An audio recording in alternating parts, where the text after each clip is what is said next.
Hello दोस्तों, कैसे हैं आप लोग। उम्मीद है आप लोग अच्छे होंगे। आज हम लोग कक्षा 5 की वाटिका ककार पुस्तिका को हल करेंगे, जिसका पहला पाठ कौन सा है, विमल इंदु की विशाल किरणें। तो इसमें पहला प्रश्न है, पंक्ति को पूरा करिए। तो इस पंक्ति को जो कविता दी गई है विमल इंदु की विशाल किरणें, उसी कविता से पूरा करना है। इसमें जो चीज़ें छुटी हुई हैं, जैसे पहला लिखा हुआ है विमल इंदु की विशाल किरणें, यहाँ पे छुटा हुआ है प्रकाश तेरा बता रही है अनादि तेरी अनंत माया। यहाँ पे अनंत माया रहेगा। जगत को लीला दिखा रही है, प्रसार तेरी दया का कितना, ये देखना हो तो देखें सागर, तेरी प्रशंसा का राग प्यारे, तरंग मालाएं गा रही हैं। तो यहाँ पे ऐसे ही ये फिल किया जाएगा। दूसरा प्रश्न है, नीचे दिए गए शब्दों के अर्थ सरल भाषा में लिखिए। तो इसमें पहला है शब्द है इंदु। इंदु का अर्थ होता है चांद। दूसरा शब्द है अनादि। अनादि का अर्थ होता है जिसका कोई आरंभ ना हो।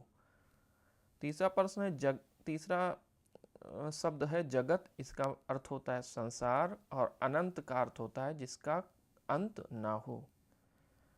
उसके बाद तीसरा प्रश्न देखते हैं। इसमें लिखना है विलोम शब्द लिखिए। इसमें विलोम बनाना है, जैसे अंत का आरंभ, ऐसे ही अनादि का आदि, आशा का निराशा, प्रसार का क्या होगा संकोच, प्रकाश का क्या होगा विलोम अंधकार, प्रशंसा का विलोम क्या होगा निंदा। ठीक। उसके बाद आते हैं, चौथा प्रश्न है कि वर्तनी शुद्ध करिए। इसमें जो शब्द लिखा हुआ है इसकी वर्तनी शुद्ध नहीं है। जैसे वा पर विमल लिखा हुआ है, लेकिन होता क्या है, वा पर छोटी की मात्रा होती है और ये होता है विमल। ऐसे पुकार लिखा है, लेकिन होता क्या है पुकार। ऐसे अनादि का इसको शुद्ध करके ऐसे अनादि लिखना है। नदियाँ, तो इसको नदियाँ करना है। धून को धुन करना है शुद्ध करके। उसके बाद पांचवा प्रश्न है, समानार्थी शब्दों का मिलान करिए। तो इसमें जिनके अर्थ समान है, जिनका अर्थ समान है या जिनका मतलब समान है, उनको मिलाना है, मिलान करना है। तो जैसे इंदु, इंदु क्या होता है चंद्रमा या चांद। तो यहाँ पे लिखा हुआ है चंद्रमा, तो इन दोनों को मिला देना है ऐसे। और उसके बाद है प्रकाश। तो प्रकाश किससे मिलेगा उजाला से, क्योंकि इन दोनों का अर्थ समान है। ऐसे जगत, जगत क्या है संसार होता है। तरंग क्या होता है लहर, तरंग, दोनों एक ही चीज है। ऐसे ही सागर और समुद्र, दोनों का अर्थ समान है। उसके बाद छठा प्रश्न है, नीचे दिए गए शब्दों के तुकांत शब्द लिखिए। तो तुकांत शब्द क्या होते हैं, तुकांत शब्द वे शब्द होते हैं जिनके आखिर के अक्षर समान हो और उनमें तुकबंदी भी हो। जैसे इंदु, इसमें दा पर ऊ की मात्रा आया है लास्ट में, तो ऐसे इसको हम बना देंगे बिंदु। इसमें तुक भी बन रहा है और लास्ट में जो आखिर का अक्षर है वो भी समान है। तो इंदु का बिंदु, धुन का सुन, धुन का क्या हो जाएगा सुन, माया का गाया, लीला का नीला, प्रकाश का आकाश, विकास, दया का नया गया। ऐसे ही दो दो लिखने हैं, सबके लिख देंगे। उसके बाद नेक्स्ट प्रश्न है सातवां। उससे पहले कुछ लिखा हुआ है कि जिन शब्दों को संस्कृत से बिना किसी परिवर्तन के ले लिया जाता है उन्हें तत्सम शब्द कहते हैं। तो हिंदी के वे शब्द जो संस्कृत से सीधे ले लिए गए हैं उनमें कोई परिवर्तन नहीं है, क्या कहलाते हैं तत्सम शब्द।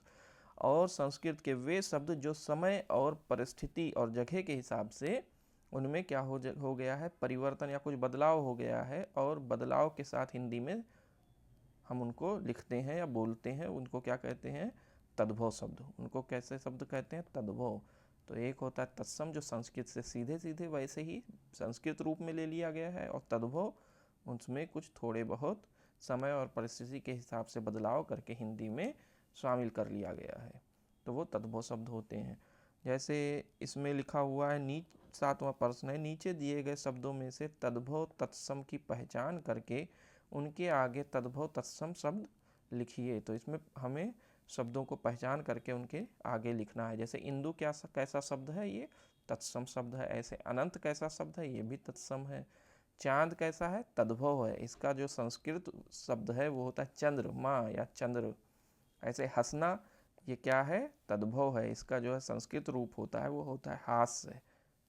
ठीक, आगे का प्रश्न है 8वां। उससे पहले लिखा हुआ है चंद्र बिंदु लगे शब्द अनुनासिक। तो जिसमें चांद की बिंदी होती है उसको कैसे शब्द कहते हैं, अनुनासिक। तथा केवल बिंदु लगा होता है वो कैसे होते हैं शब्द, अनुस्वार शब्द होते हैं।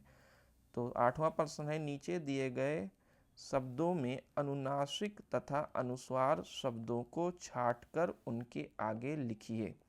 तो इसके आगे हम लोगों को लिख देना है। जैसे अनंत, अनंत, अनंत क्या है, एक अनुस्वार है। क्या है अनंत, अनुस्वार। ऐसे प्रशंसा क्या है, अनुस्वार। हंसना क्या है, अनुनासिक, क्योंकि इसमें चांद की बिंदी लगी हुई है, तो ये हो गई अनुनासिक। ऐसे तरंग क्या है, तरंग क्या है, अनुस्वार, तरंग अनुस्वार है। नदियाँ क्या है, इसमें चांद की बिंदी है इसलिए क्या हो गया, ये अनुनासिक। चांदनी में भी चांद की बिंदी है इसलिए ये भी अनुनासिक हो गया। आगे का प्रश्न है 9वां। नीचे दिए गए शब्दों को प्रकृति निर्मित और मानव निर्मित में बांटिए। तो प्रकृति निर्मित वे शब्द होते हैं जिसको ईश्वर द्वारा या प्रकृति द्वारा हमें प्रदान किया गया है, और मानव निर्मित जिसको हम लोगों ने बनाया है। जैसे नदी, नदी किसने बनाया, नदी को प्रकृति ने बनाया या ईश्वर द्वारा प्रदान किया गया है हमें। तो नदी क्या है, एक प्रकृति निर्मित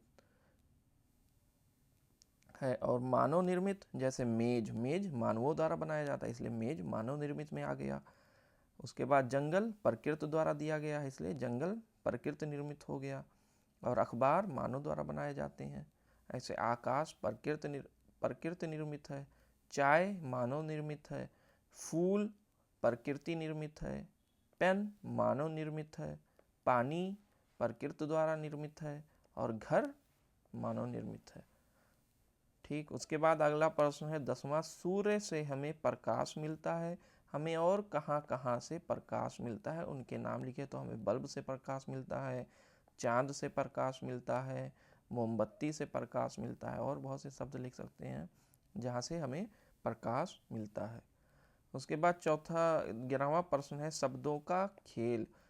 इसमें लिखा हुआ है तरंग माला, तरंग, रंग, माला। यहाँ ये शब्द आपस में छिपे हैं।